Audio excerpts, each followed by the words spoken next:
Bhuj camp એરિયામાં 2 મહિના અગાઉ થયેલ સોનાના દાગીનાની ઘરફોડ ચોરીના ગુનાનો ભેદ ઉકેલતી ભુજ બી ડિવિઝન પોલીસ મહાનિરીક્ષક શ્રી ચિરાગ કોરડિયા સાહેબ, બોર્ડર રેન્જ ભુજ તથા પોલીસ અધિક્ષક શ્રી વિકાસ સુંડા સાહેબ, પશ્ચિમ કચ્છ ભુજ તથા નાયબ પોલીસ અધિક્ષક શ્રી ડોક્ટર વિશ્વાસ શાહ સાહેબ, ભુજ વિભાગ ભુજનાઓ દ્વારા શરીર સંબંધી કે મિલકત સંબંધી બનાવો ન બને તે તકેદારી રાખવા તેમજ અનડિટેક્ટ મિલકત સંબંધી ગુનાઓ ડિટેક્ટ કરવા સારું સૂચના આપેલ હોય, જે અન્વયે ભુજ શહેર બી ડિવિઝન પોલીસ સ્ટેશન ખાતે BNS કલમ મુજબનો અનડિટેક્ટ ગુનાને ડિટેક્ટ કરી આરોપી તથા ચોરીમાં ગયેલ મુદ્દામાલ શોધવા અંગે પોલીસ ઇન્સ્પેક્ટર શ્રી AM હેરમા સાહેબ દ્વારા સર્વેલન્સ ટીમને જરૂરી માર્ગદર્શન આપેલ,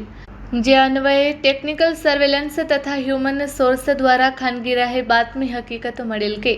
આ ગુના કામે ચોરીમાં ગયેલ સોનાના દાગીના તથા રોકડ રકમ અમુક મહિલાઓ દ્વારા ચોરી કરીને સગે વગે કરેલ છે, જે બાબતે પોલીસ ઇન્સ્પેક્ટર શ્રી AM હેરમાનાઓ દ્વારા મળેલ બાતમી હકીકત આધારે જરૂરી વર્કઆઉટ કરી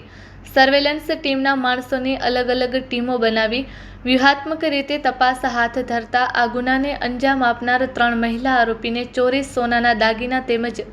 રોકડ રકમ સાથે પકડી પાડી આરોપીઓ વિરુદ્ધ ધોરણસર કાર્યવાહી કરવામાં આવેલ છે. પકડાયેલ આરોપીનું નામ જાનકી ડોટર ઓફ પ્રદીપભાઈ ચાવડા, ઉંમર વર્ષ 34, રહે નવી ઉમેદનગર સોસાયટી ભુજ, તેમજ કુસુમ વાઇફ ઓફ નારણભાઈ વરસાણી, ઉંમર વર્ષ 40, રહે જૂની ઉમેદનગર સોસાયટી ભુજ,